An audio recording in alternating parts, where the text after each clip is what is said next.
Le mensonge a les coups de gens. Il finit toujours par nous rattraper. Alors, cher ami, il n'est pas bon de mentir. Il n'est pas bon de divulguer les mensonges parce que tôt ou tard, ça retombera sur ta face. Quand tu craches en l'air, sache que ces crachats vont retomber sur ta tête ou sur ton visage. Quand tu lances un caillou en l'air, ce caillou va encore retomber sur ta propre tête.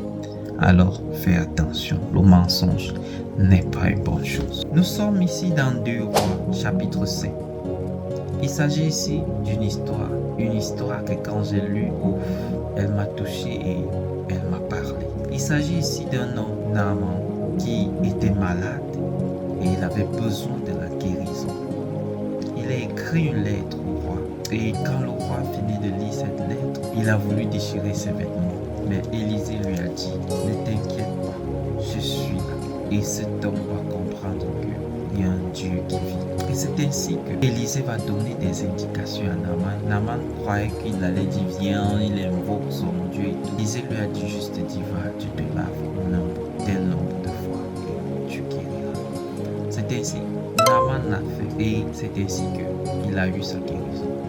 Il est revenu en reconnaissance pour dire non, il faut que je remercie quand même le serviteur de Dieu parce qu'il m'a donné des astuces pour me guérir, pour que je sois guéri. Il voulait remercier, mais l'homme de Dieu a dit non, tu n'as pas à me remercier, laisse comme ça. Mais le serviteur de Élisée qui est Géasi a regardé, il a dit mais le type Simeon, comment tu peux faire les choses comme ça? Comment tu refuses un tel présent? Car moi je vais prendre ça. C'est comme ça que Géasi a pris la cour. C'est comme ça que quand Géasi rentre, Élisée est au courant que Géasi est parti mentir. Et Élisée a maudit Géasi. C'est comme ça que Géasi va récupérer la maladie de Naaman. Je viens par ce message te dire, le mensonge est une chose qui nous retombe toujours à la figure. Le mensonge peut te faire du bien à l'instant, mais à l'avenir, ça va te causer du tort. Il y a des malédictions que nous subissons. Il y a les torts que nous portons. Il y a des tares que nous portons sur nous. Il y a des griffes que nous portons sur nous. Il y a des malédictions que nous portons sur nous juste à cause du mensonge. Juste parce que nous avons menti. Juste parce que nous avons divulgué des mauvaises informations. Quand je suis en train de me parler à moi-même, je ne suis pas en exemple. Moi-même, je me retrouve à des moments à le faire. Alors, il y a des malédictions que nous traînons sur nous à cause du mensonge. Alors, fais attention à ta langue, parce que c'est ta langue qui te condamnera. Si tu te fies à ta langue, si tu manies mal ta langue, elle va te causer du tort.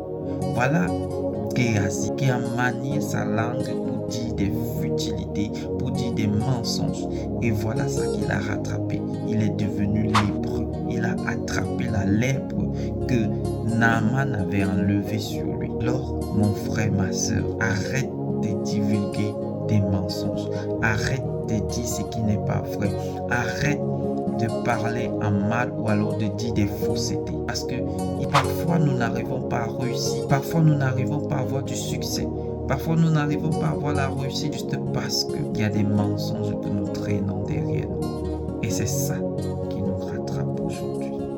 Mon frère, si tu es dans ce cas, fais très attention parce que il y a certainement des choses que tu traînes dans ta vie à cause de ta bouche. Réponds